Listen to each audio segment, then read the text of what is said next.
to the Into the Void podcast with your host, Sammy Starr.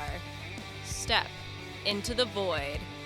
So I want to thank you for coming on to Into the Void. I want to first let my guests introduce themselves first off.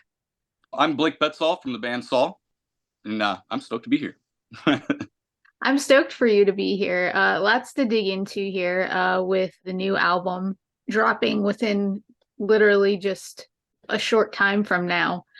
You guys have been putting out music since, I know you guys started in 2017, and you guys released what I feel is a very mesmerizing, a very powerful 2020 release, Rises Equals. And there's this profound message there in your first album where it shows that we are all equal in the same struggles that we face on a daily basis. In many ways, I feel that you guys still want to continue that connection with this latest album. This is it, the end of everything, right? What is it about this connection that you want to build with fans that keeps you guys creating music? So when we came up with the term equals, we were trying to find something that like would embody the entire thought and like the feelings we had towards our fans, because everybody was doing like, the so-and-so army, the nations, something along those lines that they were calling their fans. And we didn't feel like it was personal enough. We could have done the Saul army or anything like that. But when we thought about the importance of our fans, if they don't come to shows, they don't buy the merchandise, they don't get the music, we're really just a couple of guys out there just creating music for, nobody. So with our fans, we definitely dove in and like had to call them our equals. And it's something that it's kind of become its own cult thing itself, just having that term. And like we do when we're at shows and we're doing headlining stuff, we call them gatherings where the equals will come out, we'll barbecue, we'll, grill, we'll do something like that, and we always try to make that like a family forward, we're in this together kind of mentality. And that's something that we'll never get rid of. We aren't the type of guys that, you don't care for our fans. I mean, they're our family. So, and they take care of us and we try to take care of them too. Instrumentally, we get these really metallic grooves, captivating melodies. And I feel like this is kind of an expansion on the sonic palette that you guys created within the efforts of Rise as Equals. In what ways did you challenge yourself to go beyond the achievements of that album instrumentally? I don't think we didn't set out to, when we were doing this record, our mentality wasn't just to compete with ourselves, to outdo the last record. The idea is always just to write the best songs we can write in the moment. When we went to the studio, it wasn't necessarily a thought of like creating better riffs or creating better melodies. It was just like, what's the best melody we have right now? What's the best riff? And between Zach and Kyle Odell, who we worked with on this new record, they're monster guitar players. So it just comes, it's just part of them. So, I mean, Zach is a riff master, Kyle's a riff master, and then you throw in Miles on the drums and then he plays some guitar. So it was great. And when we were doing this record and we decided to work with Kyle Odell, musically and sonically, his post-production work and like his electronic vibes that he adds, because when you're working with somebody, you're bringing them in almost as your fifth member or something, you know what I mean? So to have him come in and just be a part of that was great. And he brought some of his elements, and it's exactly what we wanted to go for, have a little bit more of a Nine Inch Nails, Bring Me the Horizon kind of electronic vibe going throughout the songs. And it's one of his expertise. So it was great to have him on there. I feel like it was even within the first song, Tooth and Nail, we get a lot of these great melodies and these great mixes of not only just the guitars, but just different kinds of elements sort of working not against each other, but with each other, which further just kind of deepens that connection of togetherness. And then songs like Runaway and The Last Parade, it's just all these songs all have a way of where you think you have an idea of what Saul is instrumentally. Songs like The Last Parade, Runaway, Jack and Jill, and Better as a Memory all quickly seem to make us realize that you guys are always evolving. Even within the tracks themselves, there's something always new to chew on and something new to look at.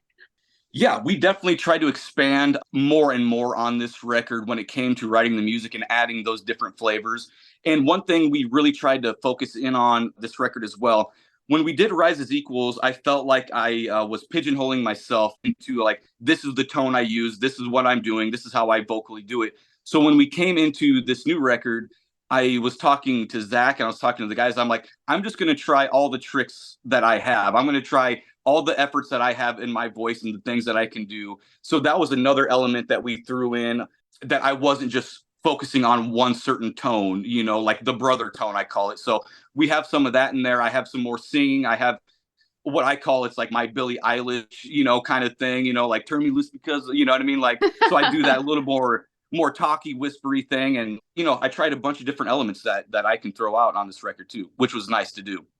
Lyrically, Rise as Equals dealt with a lot of deep themes in terms of not just equality, but the inner struggle between, I feel, self and loss, and the bitterness that kind of seems to stem kind of within that, I feel. In many ways, it was personal, but still kept the door open to make that candid connection with your listeners. This is it. The end of everything seems to continue that message in sharing these painful kind of experiences with us, but in a more evolved and kind of, I want to say it's more evolved, but also I think it's more than that. It's the things that we experience together. Something as small as connecting is barely done face to face anymore. And I know that's something that's fluid throughout your album. We're constantly consumed by technology. And if anything, the pandemic kind of taught us the value of human presence, right? Yet in some ways, I feel we're still closed off even more so because of what's happened. This album dives a bit more into that connection and how we need to open up more. And I was wondering if you could talk about more what these themes in this album mean to you as a whole. Yes. And personally, I'm not a very emotional guy. I don't talk about my emotions. I bottle things up.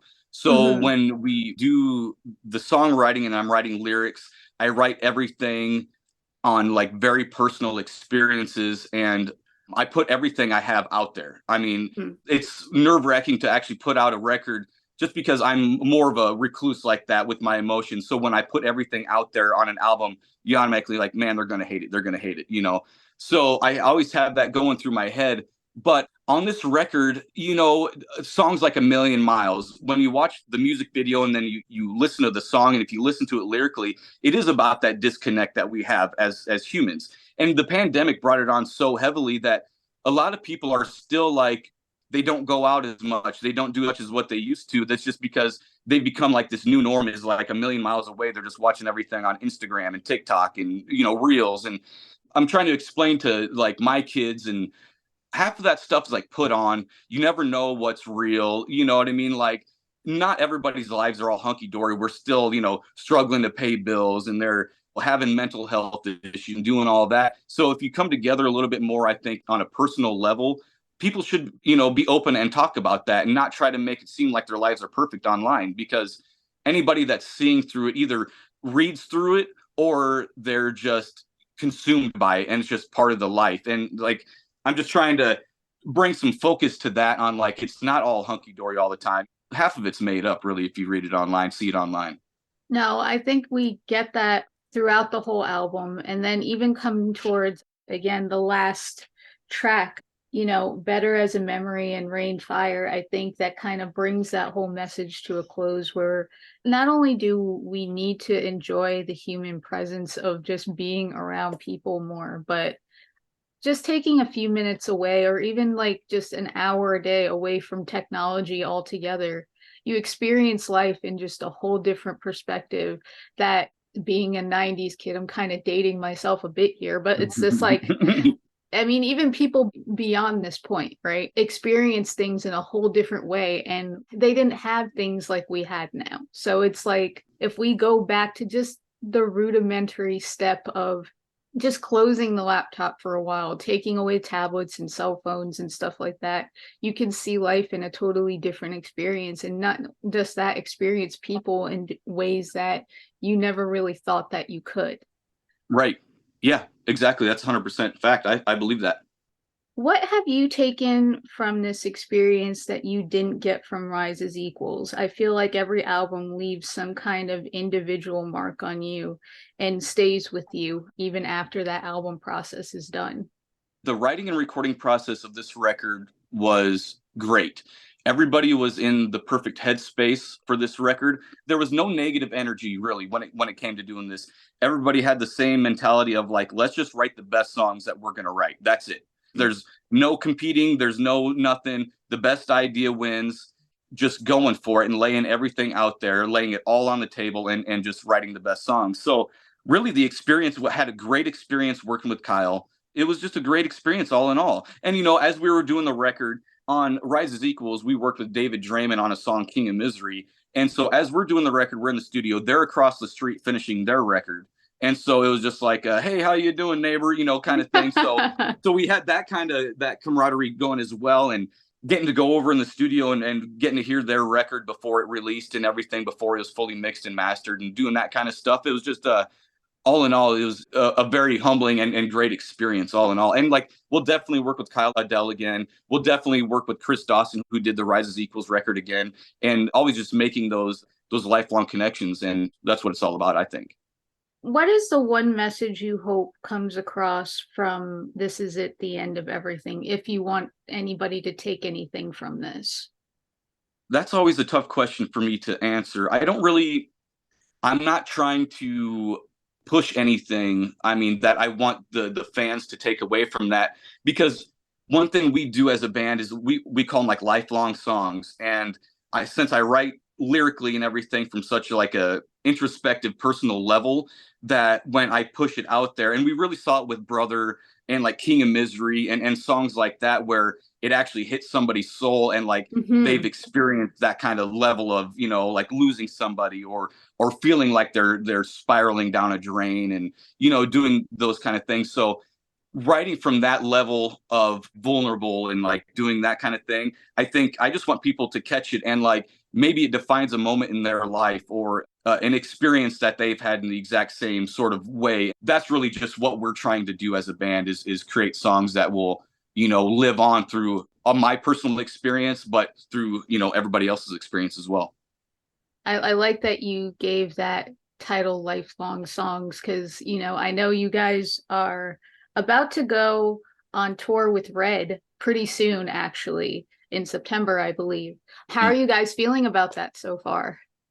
It's going to be great. Honestly, we are big fans of the band, and we are just stoked to get the offer to go out with them, because it's been a little while since they've been out. They're putting out a new record in September. Our record is dropping July 28th. It just seems to make sense. Everybody that is buying tickets and like seeing the flyer and everything go out right now are super, super stoked to see us going out with Red. It's going to be great. I hope we got off the road with Memphis Mayfire and Norma Jean. And if it's half as good as that tour, with that camaraderie and that sort of like friendship and love that we had for all the bands, I mean, I'm super, super excited about it. It's going to be great.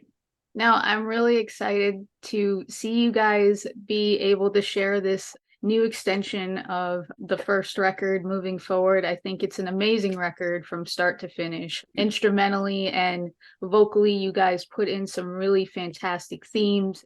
Overall, it's just a beautiful message to everybody, and it connects with everybody musically. And I feel like the message is just a great thing for us to have right now.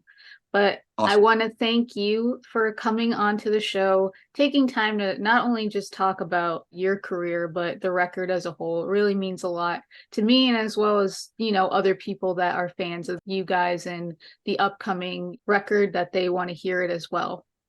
We are very, very excited. Anybody that's listening, make sure you follow us on social media, any sort of platform. If you message us, I always message back directly. It's coming from me. You can find everything, all the links on saulofficial.com. And honestly, we got this new record coming out, and we're super excited about it. But we are working on more new music, because we intend to put out music a lot faster and a lot more rapidly. It's going to be exciting. You're hearing it here first. They're working on new music. So, this album is just a taste of what we're experiencing now, but who knows what we're going to be experiencing, within a year or however long it takes for this other album to come out. So very exciting stuff to hear. For everybody that's listening on YouTube, I want to thank you guys for liking, subscribing. Anybody that's listening on Spotify or any other streaming services, thank you for listening on there and taking the time to support these artists as well as, this podcast. So take care, guys, and I'll see you guys in the next episode.